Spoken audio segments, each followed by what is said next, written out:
ఒక్క నిమిషం ఆగి ఆలోచించు.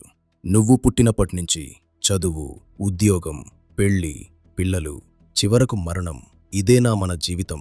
మనం నిజంగా జీవిస్తున్నామా, లేక ఎవరో సృష్టించిన ర్యాట్ రేస్లో మనం పరిగెడుతున్నామా? కార్ల్ మార్క్స్ ఒకసారిలా అన్నారు, మానవ సంబంధాలన్నీ ఆర్థిక సంబంధాలే, ఒక్క తల్లి ప్రేమ తప్ప. అయితే వివాహం నిజంగా ఏంటి? అది ప్రేమ, బాధ్యత, లేక సమాజం పెట్టిన ఒత్తిడా? అసలు మనం ఈ లూప్లో వచ్చి ఎలా పడ్డాం? ఈ వీడియోలో మహిళలపై అణచివేత ఎందుకు జరుగుతుందో, వివాహం తరువాత పురుషుల జీవితం ఎందుకు మారుతుందో, నిజమైన వివాహ బంధం ఎలా ఉండాలి, అది మన పిల్లల భవిష్యత్తు ఎలా మారుస్తుందో, వాటన్నింటికీ ఒక శక్తివంతమైన పరిష్కారం దొరుకుతుంది. ఈ వీడియో పూర్తిగా చూస్తే పెళ్లిపై మీ ఆలోచనా విధానం పూర్తిగా మారిపోతుంది. స్కిప్ చేయకుండా పూర్తిగా ఎండ్ వరకు చూడండి. ఆ తర్వాతే వాస్తవం మీకు అర్థమవుతుంది. మీ అభిప్రాయం కామెంట్లో చెప్పండి. ఈ ర్యాట్ రేస్ నుండి మనల్ని, మన భవిష్యత్ పిల్లలను ఎలా తప్పించాలో తెలుసుకోవడానికి పదండి, పెళ్లి అనే ఈ మహావిశ్వం పుట్టుకలోకి ప్రయాణిద్దాం. వీడియోలోకి. మ్యారేజ్ అంటే ఒక అవగాహన ఒప్పందం కాదు. అది మానవ చరిత్రలో అత్యంత రక్తపాతంతో నిండి, ప్రేమతో మొదలై ఆధిపత్యంగా మారిన జీవవైజ్ఞానిక ఒప్పందం. ఆ ఇద్దరి ఒప్పందం కుటుంబాన్ని, గ్రామాల, రాజ్యాల, దేశాల మధ్య తరతరాలుగా ఎంతో రక్తపాతాన్ని సృష్టించింది. కాబట్టి ఆ ఒప్పందం అలా మొదలై ఎలా నడుస్తుందో చూద్దాం. మనిషి లక్షల ఏళ్ల ప్రయాణంలో మానవుడు ఎక్కడి వరకు వచ్చాడో చూద్దాం. 10,000 ఏళ్ల క్రితం వ్యవసాయం కనుగొన్నది స్త్రీలు. కాని అప్పుడు తను అనుకోలేదు, తాను కనుగొన్న వ్యవసాయమే వారి పాలిట శాపమై వేల సంవత్సరాలుగా బానిసలుగా బ్రతుకుతామని. కేవలం వారు కోరుకునేది ఒక్కటే, పిల్లల భద్రత. ఇది మనందరి కథ, ప్రతి తల్లిదండ్రుల కథ. ప్రకృతిలో ఏ జంతువుకైనా పిల్లలు పుట్టగానే నిమిషాల్లో నడుస్తుంది, గంటల్లో ఆహారం వెతుక్కుంటుంది. కాని మనిషి శిశువు అత్యంత బలహీనమైనది. పుట్టిన ప్రతి పిల్లలు బ్రతకడం చాలా కష్టం. మరియు మానవ మెదడు పరిమాణం పెద్దది కావడం వల్ల అది పూర్తి స్థాయిలో అభివృద్ధి చెందకముందే శిశువు జన్మించాల్సి వస్తుంది. దీనివల్ల మానవ శిశువుకు కనీసం 15 నుండి 20 ఏళ్ల పాటు పెద్దల సంరక్షణ అవసరం. ఈ సుదీర్ఘ బాల్యదశే మహిళను ఒక ఇబ్బందిలో నెట్టింది. పిల్లవాడిని చూసుకుంటూ ఆమె వేటకు వెళ్లలేదు. అక్కడే ఆమెకు ఒక స్థిరమైన తోడు, రక్షణ ఇచ్చే పురుషుడి అవసరం ఏర్పడింది. అంటే వివాహం మొదట ప్రేమ కోసం కాదు, పిల్లల మనుగడ కోసం ఒక జీవవైజ్ఞానిక ఒప్పందంగా మొదలైంది. కొందరు చరిత్రకారుల అభిప్రాయం ప్రకారం 10,000 ఏళ్ల క్రితం అడవిలో పచ్చిమాంసం వాసన, అడవి జంతువుల అరుపుల మధ్య మనిషి మనుగడ సాగుతోంది. పురుషులు వేటకు వెళ్లేవారు, కాని గర్భవతులుగా ఉన్న మహిళలు, చంటిపిల్లలున్న తల్లులు ఆ వేటలో పాలు పంచుకోలేక గుహల దగ్గరో, నదీ తీరాల్లోనో విశ్రాంతి తీసుకునేవారు. ఆ నిశ్శబ్ద సమయం ప్రపంచ గమనాన్ని మార్చేసింది. ఒక గర్భవతి అయిన మహిళ తాను తినిపారేసిన అడవి పండ్ల గింజలు వర్షపు జల్లులకు మొలకెత్తటం గమనించింది. అప్పటి వరకు కేవలం సేకరించడం మాత్రమే తెలిసిన మనిషికి సృష్టించటం అనే ఆలోచనను ఆమె ఇచ్చింది. మనం రక్తం చిందించే వేట కోసం ఎందుకు పరిగెత్తాలి? ఈ విత్తనాలను నాటితే ఆహారం మన దగ్గరికే వస్తుంది కదా అనే ఆమె చిన్న ఆలోచన వ్యవసాయ విప్లవానికి పునాది వేసింది. చరిత్రకారులు దీనిని నియోలిథిక్ విప్లవం అంటారు, కానీ నిజానికి అది మహిళా ఆవిష్కరణ. కొందరు చరిత్రకారుల అభిప్రాయం ప్రకారం 15,000 ఏళ్ల నుండి మాతృస్వామ్య వ్యవస్థ నడుస్తుంది. సింధులోయ నుండి మెసోపొటేమియా వరకు భూమిని తవ్వితే దొరికే వేలాది మాతృదేవత విగ్రహాలే దీనికి సాక్ష్యం. అప్పట్లో అధికారం అంటే ఆధిపత్యం కాదు, పోషణ. ఆస్తి తల్లి పేరు మీద ఉండేది, వంశం ఆమె పేరుతోనే నడిచేది. యుద్ధాలు లేవు, రక్తపాతం లేదు, ప్రకృతిని తల్లిగా ఆరాధించే ఒక ప్రశాంతమైన యుగమది. కాని కాలక్రమేణా ఆ అద్భుతమైన ఆవిష్కరణే ఆమెకు సంకెళ్ళు వేసింది. వ్యవసాయం వల్ల ఆహార మిగులు పెరిగింది, మిగులు ఉన్న చోట ఆస్తి పుట్టింది, ఆస్తి ఉన్న చోట వారసత్వం అనే స్వార్థం మొదలైంది. పురుషుడు నాగలి పట్టి పొలాన్ని దున్నడం మొదలుపెట్టాక శారీరక బలాన్ని ఆయుధంగా మార్చుకున్నాడు. తన ఆస్తి తన రక్తానికి, అంటే తన పిల్లలకు మాత్రమే చెందాలనే కోరికతో స్త్రీ లైంగికతను నియంత్రించడం మొదలుపెట్టాడు. వ్యవసాయం పెరిగాక ఆస్తి పుట్టింది, ఆస్తి వచ్చాక వారసత్వం పుట్టింది. బిఫోర్ కామన్ ఎరా 5000 BCE నుండి భూమి పురుషుడి అధీనంలోకి వెళ్ళింది. ఇక్కడి నుండే పితృస్వామ్య వ్యవస్థ పుట్టింది. ప్రపంచంలో మొట్టమొదటి లిఖితపూర్వక వివాహ ఒప్పందం సుమారు 2350 BCEలో మెసోపొటేమియా, నేటి ఇరాక్ ప్రాంతంలో జరిగినట్లు ఆధారాలు ఉన్నాయి. ఈ ఒప్పందం ప్రేమ గురించి కాదు, కేవలం స్త్రీ పురుషుడికి లోబడి ఉండాలి, పుట్టే పిల్లలు అతని ఆస్తికి వారసులు కావాలి అనే నిబంధనలతో కూడుకున్నది. అంటే వివాహమనేది ఒక చట్టబద్ధమైన యాజమాన్య హక్కుగా రూపాంతరం చెందింది. ఇక్కడ ఒకటి చెప్పాలి, మనిషి ప్రేమలో కొత్తగా ఉన్నప్పుడు మెదడులో డోపమీన్, నారెపినెఫ్రిన్ మరియు ఫినైలెథిలమీన్ PEA వంటి రసాయనాలు వెల్లువలా విడుదలవుతాయి. ఇవి మనకు విపరీతమైన ఆనందాన్ని, ఉత్సాహాన్ని కలిగిస్తాయి. శాస్త్రవేత్తల ప్రకారం ఈ రసాయన తీవ్రత అనేది సుమారు 18 నుండి 36 నెలల వరకు మాత్రమే బలంగా ఉంటుంది. అక్కడే వివాహం అనే సామాజిక కట్టడం పుట్టింది. అది కేవలం ఒక పవిత్ర బంధం కాదు, అది ఒక ఆర్థిక ఒప్పందం. మహిళను ఒక వ్యక్తిగా కాకుండా వారసులను కనే ఒక యంత్రంగా, ఒక ఆస్తిగా మార్చేశారు. ఆమె మెడలో కట్టిన మంగళసూత్రం, చేతికి వేసిన గాజులు, పాదాలకు తొడిగిన మెట్టెలు ఇవి కేవలం అలంకారాలు కాదు, ఆనాటి పితృస్వామ్య సమాజం ఆమెపై వేసిన యాజమాన్యపు ముద్రలు. పశువులకు యజమాని, ఇది తన ఆస్తి అని గుర్తులు వేసినట్లు ఆమె ఒక పురుషుడికి చెందినదనే చూపే సంకేతాలివి. మనుస్మృతిలో ఇలా ఉంది, న స్త్రీ స్వాతంత్రమర్హతి, అంటే స్త్రీ స్వేచ్ఛకు అర్హురాలు కాదు అనే శ్లోకాల రూపంలో కనిపిస్తుంది.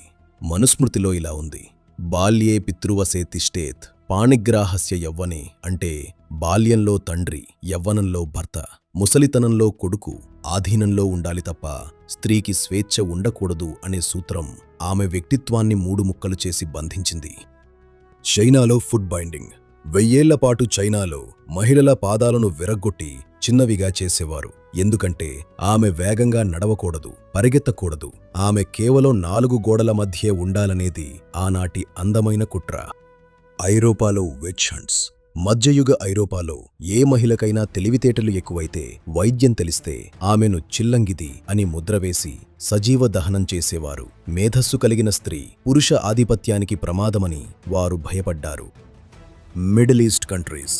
నేటికీ కొన్ని దేశాల్లో స్త్రీ చదువుకోవాలన్నా, ప్రయాణం చేయాలన్నా మహరం అనుమతి తప్పనిసరి. బుర్కా లేదా నికాబ్, మహిళ శరీరం పూర్తిగా కప్పి ఎవరికీ కనిపించకూడదని యజమాని గుర్తు. ఆమె జీవితానికి ఆమె యజమాని కాదు. ఇక్కడ మీకు చెప్పేది ఒక్కటటే, ప్రతి వివాహం బానిసత్వం కాదు, ప్రతి పురుషుడు దోషి కాదు, ప్రతి స్త్రీ బాధితురాలు కాదు. కానీ వ్యవస్థలో ఎక్కువ శాతం లోపాలు ఉన్నాయి. కానీ నేను ఇక్కడ చెప్పేది ఏంటి అంటే, సమాజంలో ఉన్న 90% చెడు గురించి నేను మాట్లాడుతున్నా. భర్త చనిపోతే భార్య కూడా చితిలో దూకడం అనే సతీ సహగమనం భారత చరిత్రలో ఒక చీకటి అధ్యాయంగా ఉంది. భర్త చనిపోయిన మహిళలను సామాజికంగా దూరం పెట్టడం, రంగుల దుస్తులు, ఆభరణాలు నిషేధించడం వంటివి స్త్రీ మానసిక స్థితిని దెబ్బతీయడమే. ఛత్రపతి శివాజీ మహారాజ్ తన తల్లిని సతీ సహగమనం నుండి కాపాడినా కాని వ్యవస్థను ఆపలేకపోయారు. ఆయన మరణానంతరం తన భార్య సతీ సహగమనం చేశారు. ఈ వ్యవస్థ ఎంతటి బలమైనదో ఇదే నిదర్శనం. సంప్రదాయాల పేరిట స్త్రీని బతికున్న శవంగా మార్చే సామాజిక కట్టుబాట్లు ఎంతటి క్రూరమైనవో ఈ చారిత్రక సత్యం ప్రతిబింబిస్తుంది. ఇక్కడ రాజులు ఎంత గొప్పవారైనా వ్యవస్థను శతాబ్దాలుగా మనుషుల మెదళ్లలో నాటుకున్న సంప్రదాయాన్ని ఒక్కరే తుడిచిపెట్టడం ఎంత కష్టమో దీన్ని బట్టి మనం అర్థం చేసుకోవచ్చు. అయితే వివాహ వ్యవస్థ కేవలం ఇంటికే పరిమితం కాలేదు, అది దేవాలయాల గర్భగుడి వరకు పాకింది. అదే దేవదాసి వ్యవస్థ. నువ్వు మనుషులకి భార్యవి కావు, దేవుడికి భార్యవి అని నమ్మించి పసిపిల్లలను దేవతలకు ఇచ్చి పెళ్లి చేసేవారు. ఇది భక్తి కాదు, అగ్రవర్ణాల వారు, భూస్వాములు తమ లైంగిక దాహాన్ని తీర్చుకోవటానికి పన్నిన ఒక వ్యూహాత్మక కుట్ర. పెళ్లి చేసుకుంటే ఒక పురుషుడికే పరిమితం కావాలి. కాని దేవదాసి అయితే ఆమె దేవుడి సొత్తు కాబట్టి ఆ దేవుడి ప్రతినిధులమని చెప్పుకునే అగ్రవర్ణ పురుషులందరికీ ఆమె అందుబాటులో ఉండాలి. ఒకవైపు తన భార్యను పాతివ్రత్యం పేరుతో 4 గోడల మధ్య బంధించిన పురుషుడు, మరోవైపు దేవుడి పేరుతో పేదవర్గాల ఆడపిల్లలను బహిరంగంగా అనుభవించాడు. ఇది చరిత్రలో జరిగిన అతిపెద్ద సంస్థాగత అత్యాచారమని చరిత్రకారుల అభిప్రాయం. గత శతాబ్దం నుండి మార్పు కోసం ఎన్నో చట్టాలు తెచ్చుకున్న మహిళలను వాకిటి నుంచి ఇంకా బయటికి తీసుకురాలేక అదే అణచివేతను అలవాటుగా, సంప్రదాయంగా అనుభవిస్తూ ఒకప్పుడు గాజులు, మెట్టెలు, మంగళసూత్రం, బంగారు ఆభరణాలు అన్నీ వాళ్లను ఒక ఆస్తిగా చూసిన ఈ పితృస్వామ్య వ్యవస్థలో వాటిని ఇప్పుడు వారు అలంకార వస్తువులుగా మార్చుకున్నారు. మరియు తన బిడ్డలకు ఆస్తిలో వాటాల కోసం భరిస్తూ కేవలం బిడ్డలను కనడం, వారి భవిష్యత్తు కోసం బ్రతుకుతుంది. కానీ ఈ దేశం మహిళకు ఇచ్చిన సెక్యూరిటీ ఎక్కడా? దేశంలో మహిళల భద్రత ప్రమాణాలు చూస్తే పరిస్థితి ఇంకా ఆందోళనకరంగా ఉంది. నేటి ఆధునిక క్రూరత్వంతో సాగిన ఒక మహిళా వేదనగాథ. బిల్కిస్ బానో కేసులో గర్భిణీ మహిళను గ్యాంగ్ రేప్ చేసి ఆమె కుటుంబాన్ని హత్య చేసిన దోషులను పూలదండలతో సత్కరించి విడుదల చేశారు. 2022 సుప్రీంకోర్టు తర్వాత ఆ ఉత్తర్వును రద్దు చేసిన రాజకీయ రక్షణ ఎంత బలంగా ఉందో చూపించింది. రేప్ కేసులో బీజేపీ ఎమ్మెల్యే కుల్దీప్ సింగ్ సెంగార్ డబ్బు, శక్తి, రాజకీయ రక్షణతో నిర్దాక్షిణ్యంగా రేప్ చేసిన బాధితురాలి తండ్రి మరణం వరకు న్యాయం ఆలస్యమైంది.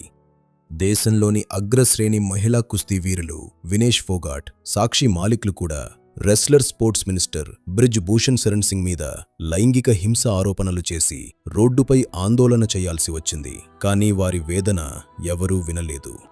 మణిపూర్లో మహిళలను బట్టలు తీసి నగ్నంగా పరేడ్ చేసి గ్యాంగ్ రేప్ చేసిన హింసాకాండను దేశం చూసి కూడా నిర్వికారంగా ఉంది. న్యాయం ఇప్పటికీ పూర్తిగా రాలేదు. హత్రాస్లో దళిత యువతిని గ్యాంగ్ రేప్ చేసి చంపిన తర్వాత శవాన్ని కూడా తల్లిదండ్రులకు చూపకుండా అర్ధరాత్రి ప్రభుత్వం కాల్చివేసింది. అయినా కోర్టులు చూస్తూ ఊరుకున్నాయి. ఇంకా ఇది అంతర్జాతీయంగా కూడా వ్యాపించింది. విదేశీ మహిళల మీద అత్యాచారాలు. హంపీలో ఇజ్రాయిల్ టూరిస్ట్ మహిళను గ్యాంగ్ రేప్ చేసి ఆమె హోంస్టే హోస్ట్ను కూడా హింసించి ఒక టూర్ గైడ్ను చంపిన ఘటన 2025 మార్చి. 3 దోషులకు డెత్ సెంటెన్స్ వచ్చిన టూరిస్ట్ సేఫ్టీ ఎంత దారుణంగా ఉందో చూపించింది. గతంలో స్పానిష్, ఐరిష్ టూరిస్ట్ మహిళల మీద కూడా గ్యాంగ్ రేప్ మరియు మర్డర్ ఘటనలు జరిగాయి. మహిళలు ఇంత అణిచివేతలో కూడా ఎక్కడా నోరు ఎత్తలేదు. ఇది ప్రకృతికే వదిలేశారు. ఆ ప్రకృతి ఈ సమాజం మీద తన ఉగ్రరూపాన్ని చూపిస్తుంది. నిజానికి పితృస్వామ్యం తెచ్చిపెట్టుకున్న పురుషులకు అదే వారి పాలిట మరణశాసనమయ్యేలా స్త్రీ తనకు అనుకూలంగా మార్చుకొని ఈ పితృస్వామ్యంలోనే వారిని సజీవ సమాధి చేసేలా మారుతుందని అప్పుడు వారికి తెలియదు. పురుషులను వారి జీవితం మొత్తం లోలోపలే కుమిలి కుంగి నశించే విధంగా స్త్రీలతో కలిసి ప్రకృతి ఎలా ప్రణాళిక వేసిందో చూద్దాం. వ్యవసాయం వచ్చాక స్థిర నివాసం, ఆహార మిగులు, ఆస్తి పుట్టింది. ఆ ఆస్తిని భర్తలు రక్షించాల్సి వచ్చింది. పొలాలు, పశువులు, గ్రామాలు, వీటిని దాడుల నుంచి కాపాడాలంటే భర్తకు యుద్ధాలు అనివార్యమయ్యాయి. చరిత్రకారులు, ఆర్కియాలజిస్టులు, యూసీఎల్ అధ్యయనాలు 2022లో చెప్పినట్లు యుద్ధాల్లో పురుషుల శారీరక బలం కీలకమైంది. స్త్రీలు గర్భం పాలివ్వడం వల్ల యుద్ధభూమికి సరిపోలేదు. కాబట్టి పురుషులు యోధులు అయ్యారు. యానోమామో, తెగల వంటి సమాజాల్లో కూడా ఇదే జరిగింది. ఆస్తి రక్షణ కోసం రక్తపాత దాడులు. ఫలితం పురుషులు యుద్ధాల్లో, వేటల్లో, రక్షణలో తమ జీవితాలను పణంగా పెట్టేవారు. ఆస్తి వారసత్వం కూడా పురుష వంశంలోకి మారింది. పితృస్వామ్యం ఇలా పుట్టింది. స్త్రీలను ఆస్తిగా చూసి పురుషులను రక్షకులుగా మార్చేసి. ఇది కేవలం ఆర్థిక వ్యవస్థ కాదు, సామాజిక ఒత్తిడి. చిన్నప్పటి నుంచి బాలురకు నేర్పించేదేమిటి?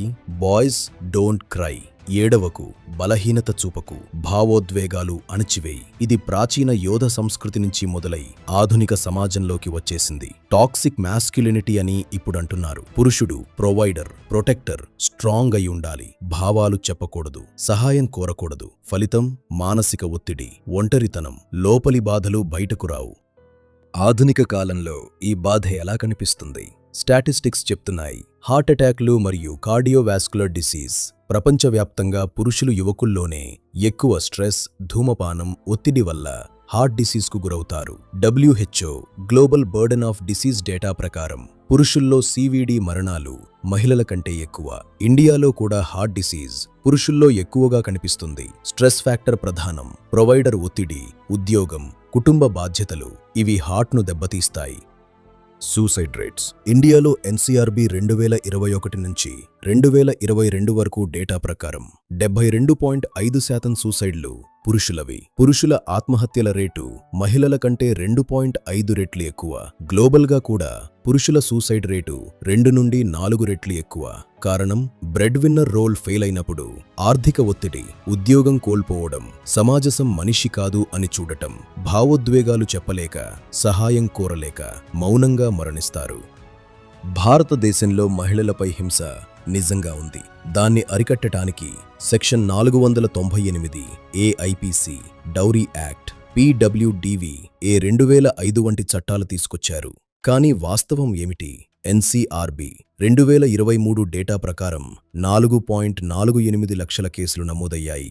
వీటిలో 498 కింద మాత్రమే 1,33,676 కేసులు. కానీ కన్విక్షన్ రేటు చాలా తక్కువ, 12 నుండి 20% మాత్రమే. అంటే చాలా కేసులు అక్విటల్ అవుతున్నాయి. కొందరు ఆడవాళ్లు ఈ సెక్షన్ను మిస్యూజ్ చేస్తున్నారు. దీనివల్ల చాలా కుటుంబాలు జైల్లో మగ్గుతున్నాయి. చాలా మంది పురుషులు ఆత్మహత్యలు కూడా చేసుకుంటున్నారు. నిజమైన బాధితులకు అన్యాయం జరుగుతుంది. మన పిల్లల భవిష్యత్తు మరీ దారుణం. ఇప్పుడు ఆ కథ మన పిల్లల వరకు వస్తుంది. ఈ రక్తపాతం నిండిన వివాహ వ్యవస్థలో పుట్టిన పిల్లలు ఏమవుతారు? ఊహించండి, ఒక సాంప్రదాయిక భారతీయ కుటుంబం. బాలుడు పుట్టాడు.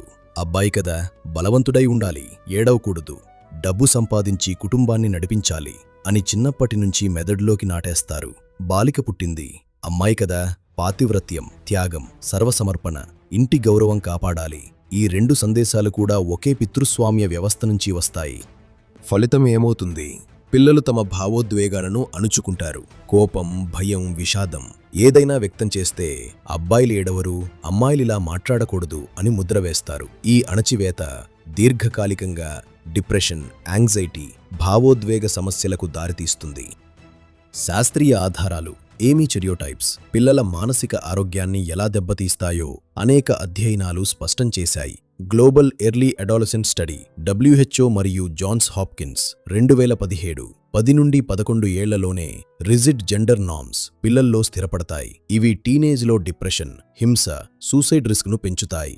బాలురు టఫ్ అయి ఉండాలని, బాలికలు అందంగా లొంగదీసుకునేలా ఉండాలని నేర్చుకుంటే వారి జీవితాలు హింస, యాంగ్జైటీతో నిండిపోతాయి. Fawcett society research, gender stereotypes బాలికల్లో సెల్ఫ్ ఎస్టీమ్ తగ్గించి బాడీ ఇమేజ్ సమస్యలు, సెల్ఫ్ హార్మ్ పెంచుతాయి. బాలుర్లో టాక్సిక్ మ్యాస్కులినిటీ వల్ల భావోద్వేగాలు అణచివేయటం, అగ్రెషన్, స్కూల్లో అండర్ పర్ఫార్మెన్స్ వస్తాయి. మాతృ జెండర్ యాటిట్యూడ్ స్టడీ, తల్లులు సమానత్వ వైఖరి కలిగి ఉంటే పిల్లల్లో emotional symptoms, peer relation problems తగ్గి ప్రొసోషల్ బిహేవియర్ పెరుగుతుంది. సాంప్రదాయిక వైఖరి ఉన్న కుటుంబాల్లో పిల్లలు ఎక్కువ ఇబ్బందులు ఎదుర్కొంటారు. బెన్సీఈఆర్టీ, యూనిసెఫ్, NMHS సర్వేల ప్రకారం స్కూల్ విద్యార్థుల్లో డిప్రెషన్ 25 నుంచి 30% వరకు ఉంది. ఒక అధ్యయనంలో 25.92% అడాల్సెంట్లలో డిప్రెషన్, 13.70%లో యాంగ్జైటీ. ఇండియాలో స్టూడెంట్ సూసైడ్స్ ఏటా 13,000కి పైగా. ఎక్కువగా అకాడమిక్ ఫెయిల్యూర్స్, ఫ్యామిలీ ప్రెజర్ వల్ల. ఎన్సీఆర్బీ డేటా ప్రకారం పురుష విద్యార్థుల సూసైడ్ రేటు ఎక్కువ. తండ్రి ఒత్తిడి, డబ్బు సంపాదించు, తల్లి త్యాగం, ఇంట్లో ఉండు చూసి పిల్లలు ర్యాట్ రేస్లో నెట్టబడుతున్నారు. లింగ ఆధిపత్యం ఉన్న కుటుంబాల్లో పిల్లలు తక్కువ హ్యాపీనెస్, ఎక్కువ హింస, అసమానతలు నేర్చుకుంటారు. బాలురు భావాలు చెప్పలేక సూసైడ్ రేటు పెరుగుతుంది. బాలికలు స్వేచ్ఛ లేక డిప్రెషన్, యాంగ్జైటీలో మునిగిపోతారు. ఈ లూప్ కొనసాగుతుంది. చదువు, ఉద్యోగం, పెళ్లి, మళ్లీ అదే సైకిల్. ఆస్తి, వారసత్వం, అణచివేత అనే పునాదుల మీద నిర్మించిన కుటుంబ వ్యవస్థ ఎంత కుళ్ళిపోయిందో చూపిస్తుంది. దీనికి తోడుగా మన సమాజం చేస్తున్న అతిపెద్ద తప్పు దమననీతి. లైంగికతను ఒక బూతుగా మార్చేయడం. Harvard psychologist Daniel Wegner white bear effect ప్రకారం మనం దేన్నైతే నిషేధించి అణచివేస్తామో మెదడు దానిపైనే విపరీతమైన ఆకర్షణను పెంచుకుంటుంది. సరైన జ్ఞానం లేకపోవటం వల్ల యువతలో విపరీతమైన ఉత్సుకత ఏర్పడి మనిషిని ఒక వస్తువులా చూసే ప్రమాదానికి దారితీస్తోంది. దేశంలో జరుగుతున్న దారుణమైన రేప్లకు, వికృతమైన అపరాధాలకు ఈ దమన ప్రభావమే ప్రధాన కారణం. కనీసం పెళ్లైన తర్వాత కూడా భాగస్వామి శరీరం పట్ల అవగాహన లేక, అపరాధ భావనతో సహజమైన కోరికలను కూడా వికృతంగా తీర్చుకునే మనస్తత్వం పెరిగిపోతోంది. దీని నుండి బయటపడాలంటే లైంగిక విద్యను ఇంట్లో పెద్దలు, స్కూల్లో టీచర్స్ కామశాస్త్రంలా కాకుండా జీవశాస్త్రంగా, ఒక మోరల్ స్టోరీ రూపంలో చిన్నప్పటి నుండే నేర్పాలి. 5 నుంచి 9 ఏళ్ల వయసులోనే వారి శరీర భాగాలు, సమ్మతి గురించి చెప్తే లైంగిక వేధింపులను వెంటనే గుర్తించగలరు. 10 నుంచి 13 ఏళ్లు వచ్చేసరికి పిట్యూటరీ గ్రంథి విడుదల చేసే టెస్టోస్టెరాన్, ఈస్ట్రోజన్ లాంటి హార్మోన్ల వల్ల కలిగే మార్పులు, ఆకర్షణ అనేది కేవలం బయోలాజికల్ ప్రాసెస్ అని వివరించాలి. ఇక 14 నుంచి 18 ఏళ్ల వయసులో సెక్స్ అనేది కేవలం శారీరక కలయిక మాత్రమే కాదు, అది సామాజిక బాధ్యత అని, సురక్షితమైన పద్ధతుల గురించి కౌన్సెలింగ్ ఇవ్వాలి. అప్పుడే ఆ విపరీతమైన ఆకర్షణ తగ్గి గౌరవప్రదమైన, సురక్షితమైన సమాజం ఏర్పడుతుంది. మరి మన పవిత్ర సంప్రదాయాల మాటేమిటి? మనం రక్షణ కోసం నిర్మించుకున్న గూడు ఒక ప్రెజర్ కుక్కర్లా మారిపోయింది. ఒక కొడుకుపై ఆధిపత్యం కోసం అత్త కోడల్ని, కోడలు అత్తను చంపుకునే స్థాయికి క్రూరత్వం పెరిగింది. తోడుగా ఉండాల్సిన భార్యాభర్తలు ఒకరి ప్రాణాలు ఒకరు తీసుకుంటున్నారు. పెళ్లైన మొదటి రాత్రే వధూవరులు ఆత్మహత్యలు చేసుకుంటున్నారు, చంపుకుంటున్నారు. అన్నిటికంటే దారుణం, తల్లి తండ్రి తన బిడ్డలను అల్లారుముద్దుగా పెంచుకుని తను చస్తూ వారిని కూడా వాళ్ల చేతులతోనే చంపేస్తున్నారు. ఇది కుటుంబం కాదు, ఇది వ్యవస్థ. పరాకాష్ఠకు చేరి దాని పర్యావసానం చూపెడుతుంది సమాజానికి. ఇది కేవలం వ్యక్తిగత సమస్య కాదు, ఇది సామాజిక నిర్మాణం. పితృస్వామ్యం పిల్లలకు బలం అని నేర్పిస్తుంది, కానీ నిజమైన బలం భావోద్వేగాలను అర్థం చేసుకోవడం, సమానంగా బ్రతకడం. కానీ మార్పు సాధ్యమే. సమానత్వం ఉన్న కుటుంబాల్లో పిల్లలు హ్యాపీగా, ఆరోగ్యంగా ఎదుగుతారు. మనం ఈ లూపును బ్రేక్ చేయాలి. ప్రపంచంలోని అన్ని దేశాల కుటుంబ ఆర్థిక సమానత్వం, మహిళల గౌరవం మరియు మహిళల సెక్యూరిటీలో మన పరిస్థితి చూడండి. 2026 తాజా నివేదికలు మన దేశ ప్రతి సామాన్య కుటుంబాల వ్యధను బయటపెడుతున్నాయి. 1. World happiness index 2026. 147 దేశాలలో భారత్ 116వ స్థానం. నేపాల్ 99 కంటే కూడా వెనుకబడి ఉండటం బాధాకరం. 2. Global gender gap index 2025. 148 దేశాలలో మన భారత్ 131వ స్థానంలో ఉంది. మహిళల ఆర్థిక స్వేచ్ఛ, రాజకీయ భాగస్వామ్యం దారుణంగా వెనుకబడి ఉన్నాయి. 3. Women peace and security index 2025/26. Bharat 131వ స్థానంలో ఉంది. మహిళల భద్రత, న్యాయం ఇంకా దారుణమైన స్థితిలోనే ఉన్నాయి. దీన్ని చూసి చెప్పొచ్చు, మహిళలు, మీకు ఈ దేశంలో మహిళల భద్రత చాలా వెనుకబడింది. ఆడవాళ్లు మహాలక్ష్మి అనేది మనం చెప్పుకునే పచ్చి అబద్ధమని తెలుస్తుంది. ఇవి కేవలం సంఖ్యలు కాదు, మన పిల్లల భవిష్యత్తు. Sweden, Finland, Norway, Iceland, Denmark వంటి దేశాలు టాప్లో ఉండటం యాదృచ్ఛికం కాదు. వారు ఆధిపత్యాన్ని త్రోసివేసి సమాన భాగస్వామ్యం, షేర్డ్ పేరెంటింగ్, ఎమోషనల్ హెల్త్ను నిజంగా అమలు చేశారు. ప్రపంచంలోని అన్ని దేశాలతో పోల్చి మన దేశ పరిస్థితి చూస్తే ఒక్కటే అనాలనిపిస్తుంది. మన కుటుంబ వ్యవస్థ, ప్రతి మనిషి మానసిక వ్యధ, మన సంప్రదాయాలు చాలా వరకు ఇంకా అనాగరికంగానే ఉన్నాయి. దాన్ని రిపేర్ చేయాల్సిన అవసరం ఉంది. మనం ఇప్పటికీ ఒక ఆహ్లాదకరమైన, సంతోషకరమైన, ఆరోగ్యకరమైన కుటుంబ వ్యవస్థను నిర్మించలేకపోయాం. ఈ సమాజం, ఈ సంస్కృతి, ఈ పితృస్వామ్య బానిసత్వం మన పిల్లల జీవితాలను ఒక రాక్షస లూపులో నెట్టేస్తోంది. మనం ఇప్పటివరకు చర్చించుకున్న చీకటి చరిత్రకు, అణచివేతకు సరిగ్గా వ్యతిరేక దిశలో ప్రయాణిస్తున్న దేశాలు ఇవి. Denmark, Norway, Iceland, Finland, Sweden వంటి దేశాలు సంతోష సూచీలో అగ్రస్థానంలో ఉండటానికి కారణం అక్కడ మనుషులు కేవలం బతుకుతున్నారు అని కాదు, వారు వికసిస్తున్నారు. వారు అనుసరిస్తున్న ఆ సీక్రెట్ ఫార్ములా ఏంటో, ముఖ్యంగా కుటుంబం మరియు పిల్లల విషయంలో వారు చేసే పనులేంటో ఇక్కడ చూడవచ్చు.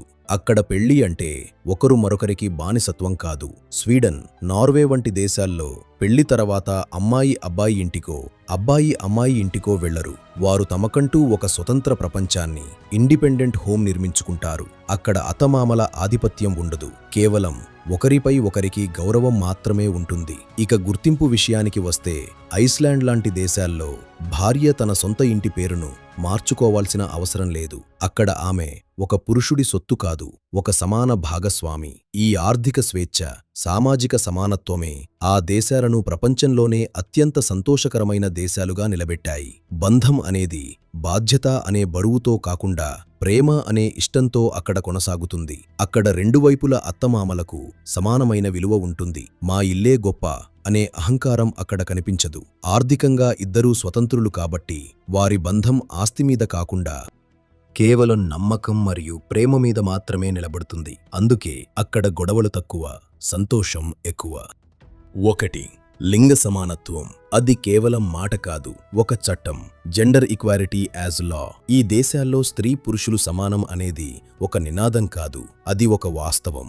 ఆర్థిక స్వతంత్రత ఉండటం వల్ల పెళ్లి అనేది ఒక ఆర్థిక భద్రత కోసం కాకుండా కేవలం ప్రేమ తోడు కోసమే చేసుకుంటారు. అలాగే పేరెంటల్ లీవ్ పిల్లలు పుట్టినప్పుడు కేవలం తల్లికి మాత్రమే కాదు, తండ్రికి కూడా సమానంగా సెలవులు ఇస్తారు. దీనివల్ల పిల్లల పెంపకం కేవలం తల్లి బాధ్యత అనే పాత పద్ధతి తుడిచిపెట్టుకుపోయింది. 2. పిల్లలు దేశం యొక్క ఆస్తి. ఈ దేశాల్లో పిల్లలను పెంచటం అనేది కేవలం ఆ తల్లిదండ్రుల బాధ్యతగా ప్రభుత్వం చూడదు. ఉచిత విద్య మరియు వైద్యం వల్ల తల్లిదండ్రులకు ఆర్థిక ఒత్తిడి ఉండదు. తల్లులు మళ్లీ ఉద్యోగాలకు వెళ్లడానికి వీలుగా అత్యాధునికమైన శిశు సంరక్షణ కేంద్రాలు అందుబాటులో ఉంటాయి. 3. పని జీవిత సమతుల్యత, ఫ్లెక్సిబిలిటీ. సాయంత్రం 4 లేదా 5 గంటలకే ఆఫీసులు ముగుస్తాయి. మిగిలిన సమయమంతా కుటుంబంతో పిల్లలతో గడపటానికి కేటాయిస్తారు. డెన్మార్క్లో హిగ్గే, స్వీడన్లో లాగోమ్ అనే ఫిలాసఫీలను అనుసరిస్తారు. అంటే అనవసరమైన పోటీ, విలాసాల కంటే మానసిక ప్రశాంతతకు ఎక్కువ విలువ ఇస్తారు. 4. సామాజిక విశ్వాసం. స్కాండినేవియన్ దేశాల్లో ప్రజల మధ్య ప్రభుత్వం మీద నమ్మకం చాలా ఎక్కువ. అక్కడ రోడ్డు మీద పసిపిల్లల స్ట్రోలర్లను బయట వదిలిపెట్టి తల్లిదండ్రులు లోపల కాఫీ తాగుతుంటారు. అంటే తన బిడ్డను ఎవరో ఎత్తుకుపోతారనే భయం లేని సేఫ్ సొసైటీని వారు నిర్మించుకున్నారు. పన్నుల రూపంలో కట్టిన డబ్బు మళ్లీ సౌకర్యాల రూపంలో తమకే అందుతుందనే నమ్మకం ప్రజల్లో ఉంది. ఒక్కసారి తేడా గమనించండి. వివాహం ఇక్కడ మనుగడ కోసం చేసుకునే ఒప్పందం, అక్కడ స్వేచ్ఛాయుత ఇద్దరి సమాన భాగస్వామ్యం. పిల్లల పెంపకం ఇక్కడ తల్లి ఒక్కరిదే బాధ్యత, అక్కడ తల్లి, తండ్రి మరియు ప్రభుత్వం ముగ్గురిది బాధ్యత. స్త్రీ హోదా ఇక్కడ పురుషుడిపై ఆధారపడటం, అక్కడ ఆర్థిక స్వయం ప్రతిపత్తి. స్త్రీ పురుషులు ఇద్దరికీ సమానం. ఆస్తి హక్కు ఇక్కడ పురుషుడికే, అక్కడ ఇద్దరికీ సమాన ప్రాధాన్యత. ముగింపు. The proven working solution. ఈ దేశాల విజయానికి కారణం వారు మానవ వనరుల మీద పెట్టుబడి పెట్టారు. స్త్రీని అణచివేస్తే దేశం సగం వెనకబడిపోతుందని వారు గుర్తించారు. మనం పైన చర్చించుకున్న మణిపూర్, బిల్కిస్ బానో లేదా దేవాదాసి వంటి క్రూరత్వాలు లేని సమాజం కావాలంటే మన దేశంలో కూడా స్త్రీలకు ఆర్థిక రక్షణ మరియు శారీరక భద్రత కల్పించాలి. ఎప్పుడైతే ఒక మహిళ తన జీవిత నిర్ణయాలను స్వయంగా తీసుకోగలదో అప్పుడే ఆ సమాజం హ్యాపీనెస్ ఇండెక్స్లో పైకి వెళ్తుంది. ఆనాడు ఆ గర్భవతి అయిన మహిళ వ్యవసాయాన్ని కనిపెట్టి ఎలాగైతే ఆహారాన్ని ఇచ్చిందో, నేడు ఈ దేశాలు అదే మహిళా మేధస్సుకు స్వేచ్ఛనిచ్చి సంతోషాన్ని పండిస్తున్నాయి. పెళ్లి తప్పు కాదు, కానీ మనం నిర్మించిన వ్యవస్థ పెళ్లి అంటే నరకంలా పురుషులు మహిళలు భయపడిపోయే స్థాయికి వచ్చింది. మనం మార్చితే భవిష్యత్తు మారుతుంది. మనము ఆ దేశాల స్థాయికి వెళ్లేలా మన వ్యవస్థను మార్చుకుందామా, లేక మనం ఈ లూప్లోనే బ్రతుకుతామా, లేదా మన పిల్లల కోసం ఒక బెటర్ సిస్టమ్ నిర్మిస్తామా? ఈ కుళ్ళిన సమాజంలోనే చచ్చి బతుకుదామా? మనం సిస్టమ్ను మార్చకపోతే మన పిల్లలు ఈ కుళ్ళిన సమాజంలో మనకంటే ఎక్కువ బాధపడతారు. ఆలోచించండి. మీ అభిప్రాయం కింద కామెంట్ బాక్స్లో తెలియచేయండి. ఇలాంటి వీడియో ప్రతి మనిషి చూడాలని మీరు భావిస్తే షేర్ చేయండి. నచ్చితే లైక్ చేయండి. ఇలాంటి మరిన్ని వీడియోల కోసం సబ్స్క్రైబ్ చేయండి. నా పాత వీడియో దేవుడు మనిషి ఊహాత్మక వాస్తవమా వీడియో చూడాలంటే డిస్క్రిప్షన్లో పిన్ చేస్తాను చూడండి. తరువాత వీడియో ఏ టాపిక్ పై చేస్తే బాగుంటుందో చెప్పండి. ధన్యవాదాలు.